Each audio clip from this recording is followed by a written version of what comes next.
तो गाइस अगर आप लोगों ने इस एनिमे के पहले के एपिसोड्स अभी तक नहीं देखे हैं तो आप पहले आई बटन पे क्लिक करिए और जाकर उन्हें देख लीजिए। तो गाइस इस एपिसोड के स्टार्ट में दिखाया गया है कि मिसुजो और कैरल नाइट स्पेंड करने आती हैं टोमो के घर पे। ये लोग यहाँ पर कोई किंग गेम खेलती है और पहली बार कैरल किंग बनती है और कैरल ऑर्डर देती है कि टोमो चान को मिसुजो चान का एक्टिंग करना होगा, पर टोमो बोलती है मैं ऐसा नहीं कर सकती। तो कैरल ऐसा एक्टिंग करके दिखाती है। वो डरावने तरीके से बोलती है कि मैं तुम्हारे सोशल लाइफ का खात्मा कर दूंगी। टोमो इस पर हंसने लग जाती है और इसके बाद किंग बनती है मिसुजो और मिसुजो ऑर्डर देती है कि टोमो को जोन के साथ फायरवर्क शो देखने जाना होगा, जिस पे टोमो बोलती है वो तो मैं हर साल ही चाहती हूँ और मिसुजो बोलती है बस तुम दोनों अकेले।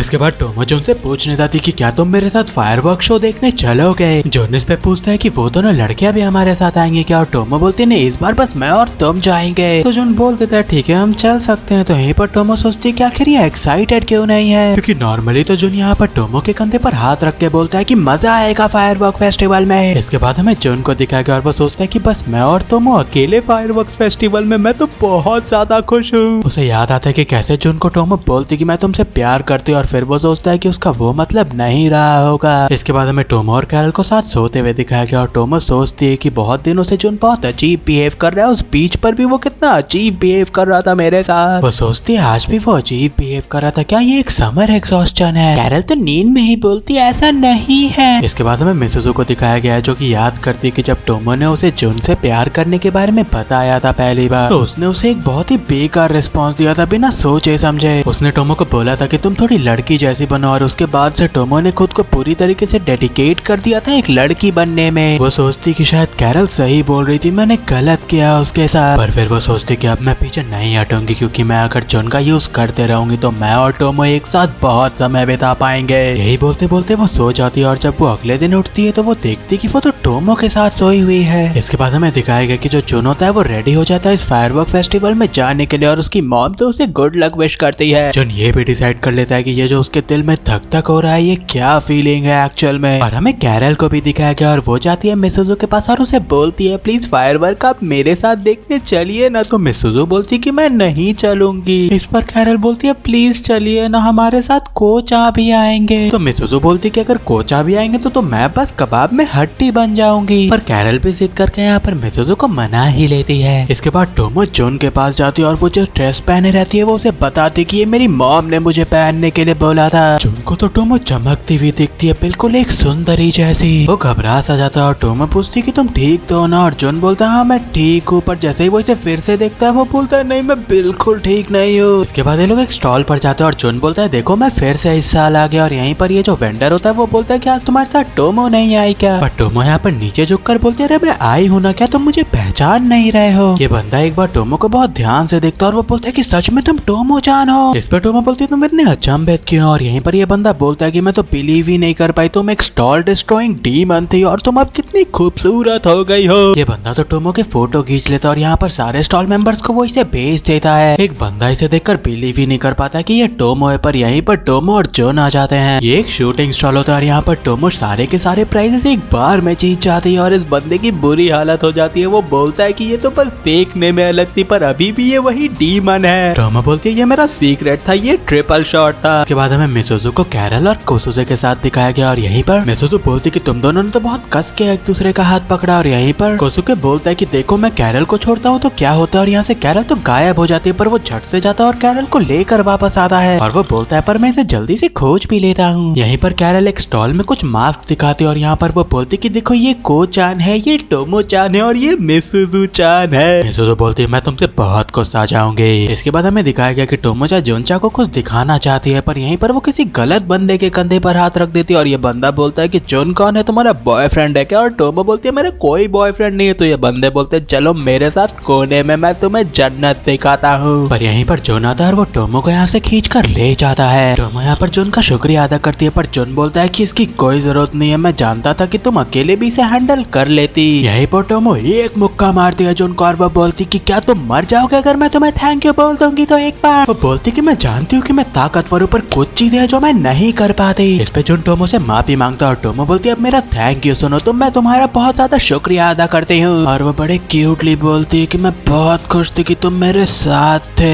यहीं पर जोन टोमो को पकड़ लेता है और ये दोनों यहाँ पर बहुत अजीब फील करते हैं। तो जोन बोलते चलो चलो जल्दी से हम लोग उन फायरवर्क्स को देखने चलते हैं। टोमो सोचने लगती है जाते हुए कि इसके संग कुछ तो गड़बड़ है, आज क्या ये आजकल मुझे सच में लड़की मानने लगा है। वो सोचती कि शायद अब मुझे अपने दिल की बात इसे आज बतानी चाहिए। यहीं पर हमें मिसुजू को दिखाया गया जो कि टोमो को देखती और यहीं पर कैरल आकर बोलती कि मैं तुम्हें कहीं नहीं जाने देने वाली। कैरल यहाँ पर सोचती कि इसने मुझे इसी कारण से बुलाया, ये गंदी लड़की। इसके बाद फिर टोमो और जुन को दिखाया गया और टोमो सोच लेती कि फायरवर्क स्टार्ट होने के पहले मैं इसे बता ही दूंगी आज मेरे दिल की बात। टोमो तो इसे बताने भी वाली रहती है पर वो एक सेकंड के लिए रुककर सोचती कि शायद इस बार मैं सच में इसे समझा पाऊं मेरे दिल की बात। और वो सोचती कि अगर ये हो गया तो जो अभी हमारे पास है वो खत्म हो जाएगा और कुछ नया स्टार्ट हो जाएगा। पर फिर वो सोचती कि ये कुछ कैसा होगा, क्या ये डरावना होगा, क्या इससे चीजें बिगड़ जाएंगी। और यहीं पे फायरवर्क स्टार्ट होने लगता है और यहाँ पर टोमो सोचती कि मैं बस जुन को अपना बनाना चाहती हूँ। पर फिर वो सोचती कि अभी सही समय नहीं और फायरवर्क कम्प्लीटली स्टार्ट हो जाता है, तो कि देखने में बेहद खूबसूरत लगता है। इसके बाद टोमो और जुन वापस अपने घर जाने लगते हैं और टोमो बोलती कि आज मुझे बहुत मजा आया आपके साथ। पर जुन सोचता है कि मुझे अभी भी नहीं पता चला कि टोमो को लेकर मेरे दिल में क्या फीलिंग्स हैं। और टोमो भाग के जुन के सामने जाती है और वो बोलती है कि हम ऐसा फिर से करेंगे एक बार प्लीज। और जुन इसे देखकर एक बात सोचता है कि अब मैं कभी भी इसके साथ पंचिंग फाइट रियल वाला नहीं कर पाऊंगा। इसके बाद हमें इनके स्कूल को स्टार्ट होते हुए दिखाया गया और यहाँ पर टोमो चाहे बड़ा बुरा फील कर रहे थे तो मिसुजू पूछती है क्या हुआ, फिर से जुन से कुछ दिक्कत हुई क्या। तो टोमो बोलती है जुन तो मुझे इग्नोर कर रहा है। मिसुजू बोलती है ये तो अच्छी बात है ना। और यहीं पर टोमो बोलती है नहीं, जिस तरीके से वो ये कर रहा है बहुत बुरा लगता है मुझे। और हमें दिखाया गया है कि स्कूल आते हुए जुन टोमो के कंधे को बस एक अपने पिंकी फिंगर से छूता है और वो कस के दूर भगता है और वो बोलता है कि चलो हम स्कूल चलते हैं। इसके बाद इनके क्लास का समय हो जाता है और टोमो खड़े होकर बोलती कि क्या ये हर समय अब ऐसा ही रहेगा। कैरल मिसुजू को बोलती कि जैसा तुमने प्लान किया था वैसा ही हुआ, चीजें तो अब आजकल जुन और टोमो के बीच बदल रही है पर तुम मुझे खुश क्यों नहीं दिख रही। तो मिसुजू बोलती कि चुप कर जाओ तुम। यहीं पर क्लास में बैठकर मिसुजू सोचती कि मैं बहुत बुरी हूँ, आखिर मैं ये क्या कर रही हूँ, एक ना एक दिन टोमो और जुन तो पड़े होंगे ही। पर फिर वो सोचती कि जब ये दोनों दोस्त छोड़कर लवर्स बन जाएंगे तो मैं इनसे दूर हो जाऊंगी। इसके बाद हमें उन बुरे बंदों को दिखाया गया और वो बात कर रहे थे कि हमारी लाइफ तो झंड हो गई और इसकी कारण वो गुरिल्ला लड़की है। ये लोग यहाँ पर टोमो की बात कर रहे थे और यहीं पर इसका जो लीडर रहता है वो मिसुजू को कहीं जाते हुए देखता है और वह बोलता है कि समय है उन्हें सबक सिखाने का। और इसके बाद हमें दिखाया गया कि जब मिसुजू आगे जा रही रहती है तो कुछ लोग उसे घेर लेते हैं। ये बुरे लोगों का जो लीडर रहता है वो मिसुजू के कंधे पर हाथ रखता है और वो बोलता है कि एक सेकंड सुनो तो मुझे। पर यहीं पर मिसुजू बोलती है कि मुझे छूने की कोशिश भी मत करना। जिस तरीके से इसे बोलती है ये बंदा तो डर जाता है और वो बोलता है कि ये कितनी अजीब इंटेंसिटी से मुझे घूर रही है। एक दूसरा बंदा इसे पकड़ता है और यहाँ पर भी ये बहुत डरावने तरीके से बोलती है कि मुझे तुम सबके चेहरे याद हो जाएंगे। यहीं पर कैरल आ जाती है और वो मिसुजू से पूछती कि आप क्या कर रही हैं इनके साथ। और ये लीडर यहाँ पर पूछता है कि क्या ये भी टोमो की दोस्त है। तो मिसुजू बोलती है नहीं ये उसकी कोई दोस्त नहीं है, ये तो बस हमारी क्लासमेट है। इस बात पे ये लोग यहाँ पर मिसुजू को लेकर जाने लगते हैं पर कैरल यहाँ पर इन्हें रोकती है और वो लीडर बोलता है कि क्या तुम चाहती हो कि हम भी तुम्हारे साथ खेलें। कैरल तो यहाँ पर इसे एक झटका दे देती है और इसकी फट जाती है। यहीं पर मिसुजू कैरल को लेकर भागने की कोशिश करती है पर कैरल तो यहाँ पर पीछे मुड़कर स्लिप कर पानी में गिर जाती है। पर फिर भी ये लोग यहाँ से भाग निकलते हैं और ये बंदे इनका पीछा करने लगते हैं और कैरल और मिसुजू जाकर एक अबैंडन बिल्डिंग में छुप जाती है। मिसुजू सोचती कि अब मैं क्या करूँ और वो जुन को फोन मिला देती है मदद मांगने के लिए। वो बोलती कि ये एक इमरजेंसी सिचुएशन है और वो उसे अपना लोकेशन बताकर बोलती कि टोमो को मत बताना प्लीज। यहीं पर जुन के पास टोमो आ जाती है और टोमो को जुन बोलता है कि मुझे कुछ इंपॉर्टेंट काम है, तुम अकेले ही चले जाओ।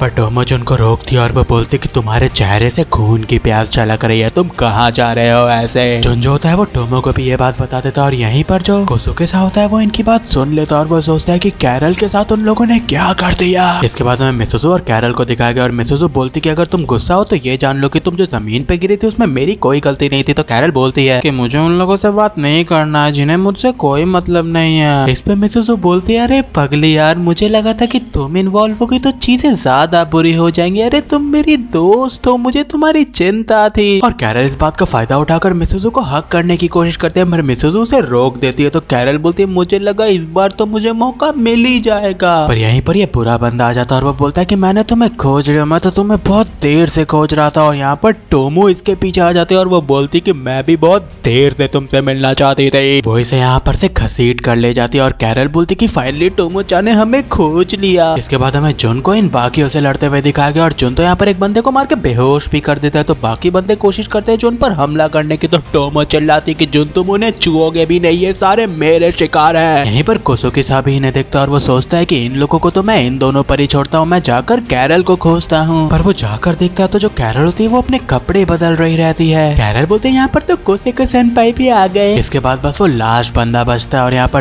टोमो और जुन तो इसे मारने वाले रहते हैं, पर यहीं पर कोसुके आ जाता है एक बहुत ही विकराल रूप में। वो बोलता है कि तुम लोगों ने कैरल के साथ क्या किया, क्या वो तुम थे जिसने उसके साथ गलत हरकतें की? ये बंदा बोलता है कि मैंने कुछ भी नहीं किया, और टोमो और जुन भी कंफ्यूज हो जाते हैं कि ये कोसुके सेनपाई को क्या हो गया। टोमो और जुन को तो कोसुके सान को पकड़ना पड़ता है, वरना तो ये बंदा इसे मार ही देता। और कैरल बोलती कि कोसुके सान मेरे कारण इतना गुस्सा है, मैं बहुत खुश हूँ। तो मिसुजू बोलती कि जल्दी से उसे सच बताओ, वरना अभी एक बंदे की मर्डर होनी तो निश्चित है। कैरल बता देती है कोसुके सेनपाई को, और कोसुके सेनपाई बोलता अच्छा तुम बस कपड़े बदल रही थी, और फिर वो शर्माने लगता है कि उसने इतनी बड़ी गलती कैसे कर दी। पर कैरल बोलती है कोसुके सेनपाई को कि मैं इस बात से बहुत खुश हुई, शुक्रिया। इसके बाद मिसुजू टोमो और जुन को जाने के लिए बोलती है। वो बोलती कि मुझे इन लोगों से कुछ बातचीत करनी है। जुन बोलता भी तुम श्योर हो? और टोमो बोलते हैं मिसुजू ने बोला ना कि वो ठीक रहेगी, तो कोई दिक्कत नहीं। और ये दोनों यहाँ से चले जाते हैं। टोमो और जुन के जाते ही ये बंदे हीरो बनने लगते हैं। वो बोलते हैं तुम हमारे से क्या खेलना चाहती हो? और मिसुजू बोलती है देखो तो तुम गधों को, जैसे ही वो लोग हीरो बन रहे हो, क्या तुम लोग जानते हो आइजावा डोजो को? इस पर ये बंदा बोलता है उन्हें तो हर कोई जानता है, वो तो बहुत बड़े लीडर थे गुंडों के, और उनका नाम था आइजावा गोरो। मिसुजू बोलती कि टोमो उनकी एक लौती बेटी है, और इस बात पे ये जो बंदा होता है आपको यहाँ पर जमीन पे झुका देता है, और वो माफी मांगने लगता है इनसे। मिसुजू बोलती कि मैंने सुना है कि तुम यहाँ पर एक गैंग बनाने की कोशिश कर रहे हो, एक बात जान लो कि सारा गैंग बनाओ, पर तुम लोग आज से टोमो मेरे दोस्तों को और मुझे सिर्फ और सिर्फ प्रोटेक्शन प्रोवाइड करोगे। अगर किसी को भी कुछ हुआ तो आइजावा डोरो तो तुम्हें जान से मार देगा। इसके बाद मिसुजू बाहर निकलते हैं, और जुन तो यहीं पे खड़ा रहता है, और वो बोलता है कि तुम हर बार की तरह बेदर्द हो। मिसुजू बोलती है तुम यहीं पर हो, और यहाँ पर जुन बोलता है कि ये लोग जब तुम्हारे पीछे आए थे उसके पहले भी तो तुम इन्हें धमका सकती थी। तो मिसुजू बोलती कि मैंने सोचा ही नहीं इस बारे में। तो जुन बोलता है कि झूठ मत बोलो, तुम जानबूझकर इन लोगों को इस जगह पर लेकर आई थी। मिसुजू बोलती कि इन लोगों ने मेरे और मेरे दोस्तों के संग नौटंकी की, तो कैसे मैं इन्हें शांति से जीने दूं? और जुन बोलता है कि तुम एक शांति भरी मौत नहीं मरने वाली। मिसुजू बोलती कि मैंने कभी प्लेजेंट डेथ के बारे में सोचा ही नहीं। और इसके बाद जब ये लोग घर जा रहे थे तो मिसुजू पूछती है जुन से कि आखिर तुम मेरे लिए क्यों रुके थे? तो जुन बोलता है कि क्योंकि तुम आखिरकार एक लड़की है। और मिसुजू बोलती कि टोमो भी तो लड़की है। इस पे जुन बोलता है कि तुम नहीं समझती हो, उसके संग लड़का या लड़की होने की बात ही नहीं होती। तो मिसुजू बोलती है कि मुझे तुमसे या फिर उस बेकार लड़की से ये बात नहीं सुनना, और मैं ऐसे चली जाती है। और अगले दिन हमें दिखाया गया है अगले दिन टोमो स्कूल जाने वाले रहती है, और वो सोचती कि कल भी मैंने कांड कर दिया, फाइनली तो जुन ने मुझे नोटिस करना शुरू किया था। यहीं पर जुन टोमो से मिलता है, और वो इसके कंधे पर हाथ रखकर बोलता है कि चलो स्कूल चलते हैं साथ में। टोमो यहाँ पर बहुत खुश हो जाती है, वो इससे ताली मारती है, और वो बोलती कि ये तो परफेक्ट है, और वो भग के बोलती है कि ये